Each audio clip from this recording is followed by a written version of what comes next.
سيد فتحي، الجزائر فعلا ما شافوهاش وما عاشوهاش. أعتقد بأن لحظة غابت كثيرا عن الجزائريين حتى وصلوا إلى هذا الدور، ولربما خلينا نقول التخوف اللي عاشه الجزائريين في أول مباراتين أمس كل شيء طاح في الماء. صحيح، من 2014 والمونديال الاستثنائي 2014 للمنتخب الجزائري، ثم كاس افريقيا 2019. المنتخب الجزائري انتظرناه الحقيقه وكانت عندنا فيه ثقه. الملاحظه نتاع مقابله البارح، عندي زوج ملاحظات. الملاحظه الاولى وانه الذهب ما يصدقش. محرز، احنا نقولوا الذهب ما يصدقش. رياض محرز، رياض محرز من القمه 2019 الى شبح اللاعب 2023، ثم يغيب ثم يظهر ثم يغيب.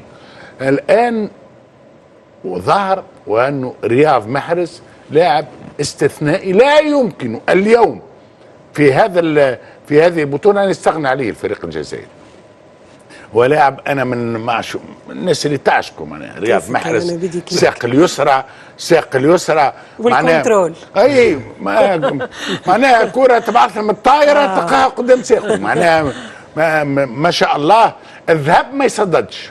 وأهمية أن يكون قائد في الفريق بهذه القيمة، لأن الجزائر ربما مجموعة كبيرة من اللاعبين شبان وربما يمثلوا المنتخب في مناسبة زي هذه للمرة الأولى. هو المدرب فوق الميدان، هو روح الفريق فوق الميدان، هو العقل المدبر فوق الميدان، هو الرصانة فوق الميدان. ثم للاعبين الصغار يلعبوا معاه رياض محرز كانوا يتفرجوا فيه في التلفزيون. صحيح، يعني يتفرجوا فيه.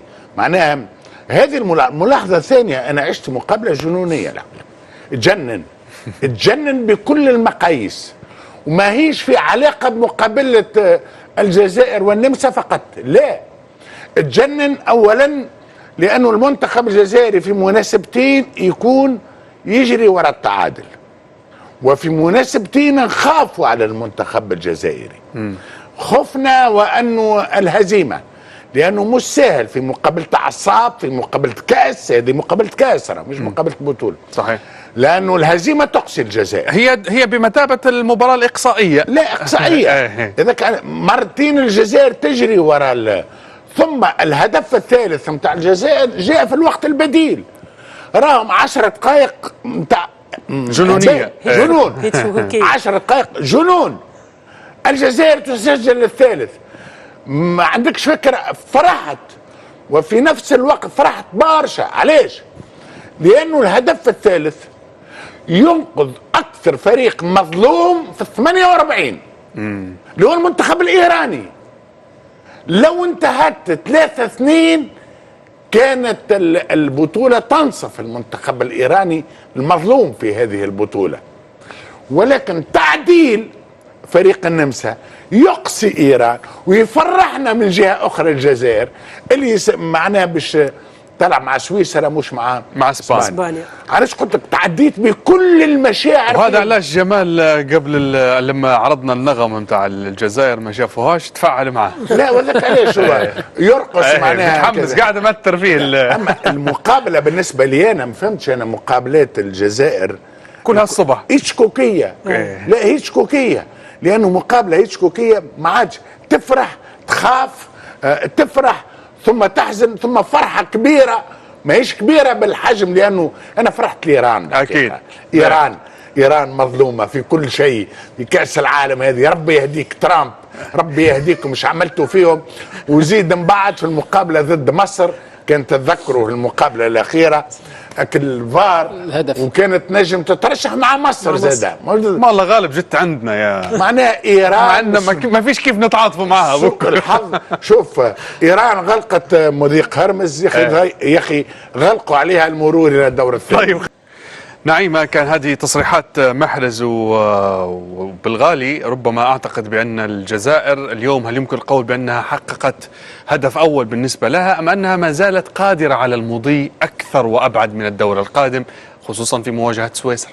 هو قبل الإجابة على السؤال متاعك أنا فقط حبيت لتذكير، لأنه أنا البارح حبيت الجزائر والمنتخب الجزائري يأخذ بالثأر، لأنه لو نتفك هذا هو معناها فضيحة خيخون اللي يعرفها الجميع، وخروج المنتخب الجزائري بظلم ما بين ألمانيا وما بين النمسا، يعني تقريبا هو اللي خلاها خارج الدور يمكن يكون الثالث معناها بالنسبة للمنتخب الجزائري. حبيت الجزائر يثأر لتلك الفضيحة، ومن الفضيحة هذيك تغير القانون للمباراة الثالثة اللي أصبح في نفس التوقيت، لأنه قبل المباراة هذيك كانوا المباريات الثالثة ما كانتش في هذا التوقيت، وبعدها صارت الفضيحة هذيك ولات المقابلات الثلاثة الأخيرة تكون في نفس التوقيت. نعاود نرجع المنتخب الجزائري في صدد التشبيب، يعني هو بيتكوفيتش جاء في فترة حساسة بالنسبة للمنتخب الجزائري، وأنا بالنسبة لي أنا قاعدة نسمع في برشا أخبار أنه ينجم يكون هيرفي رونار رجل المرحلة المقبلة في المنتخب الجزائري. أنا نخير أنه المنتخب الجزائري يكمل مع بيتكوفيتش مع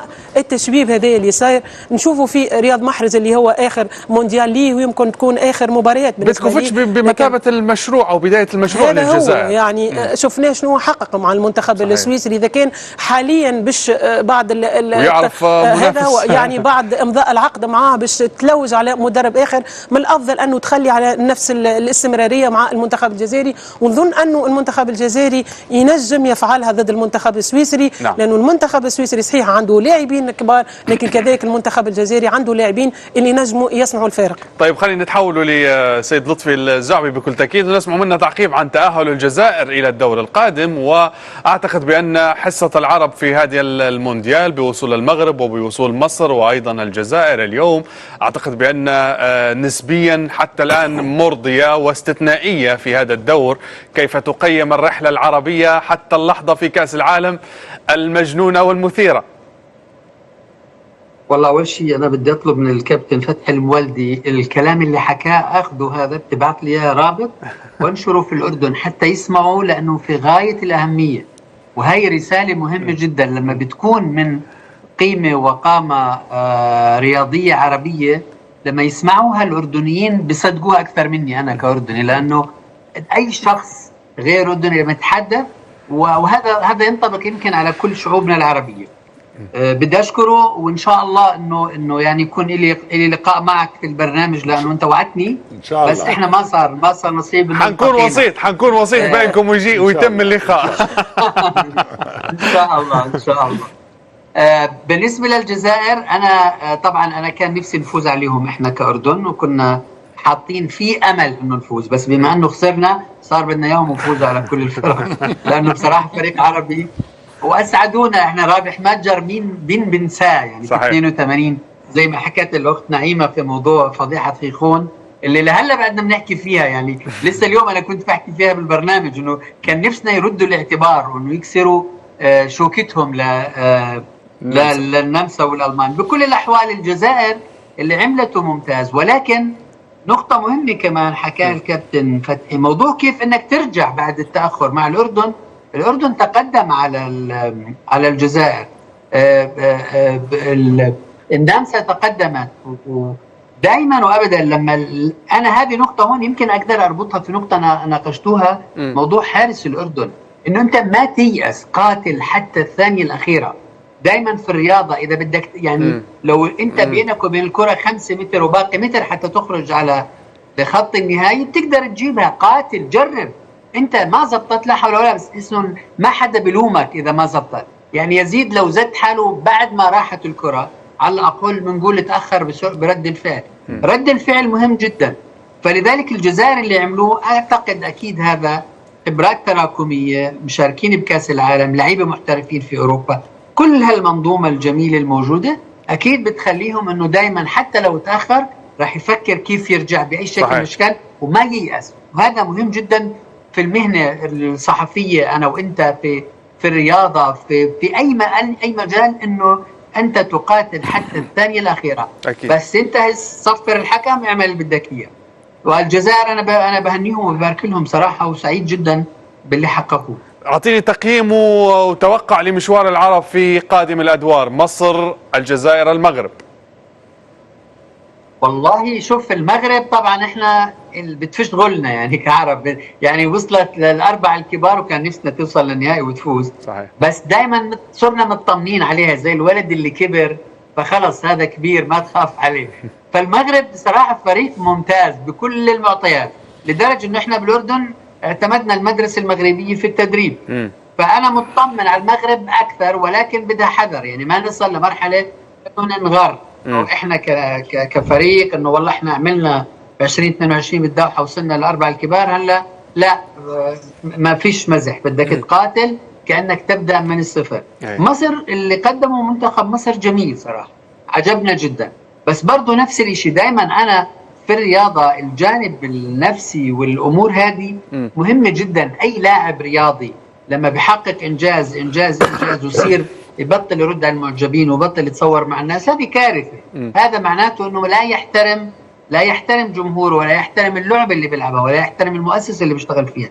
فلذلك انا بتمنى انه المصريين ينتبهوا لهذه النقطه وما ينغروا انه تاهلنا وعملنا شغل حلو وكل العرب مبسوطين منكم، انه دائما يقاتلوا ويحاولوا جاهدين انهم ان شاء الله انه يحققوا شيء كويس ان شاء الله. مين ضل خلصنا؟ الجزائر كانت بتعطيني تعليق اخر عن الجزائر في العموم في قادم الادوار. الجزائر لا، انا بتوقع الجزائر انه يعني بعد اللي شفته انه عندهم روح مختلفه، وهم طبيعتهم يعني شعب مقاتل وشرس وبيحاول يحقق الهدف اللي بده اياه باي شكل من الاشكال. شكرا استاذ لطفي، بارك الله فيك، سعيد جدا بتواجدك معي في مساء المونديال على شاشه الوسط ان شاء الله، وتتكرر الاطلاله باذن الله.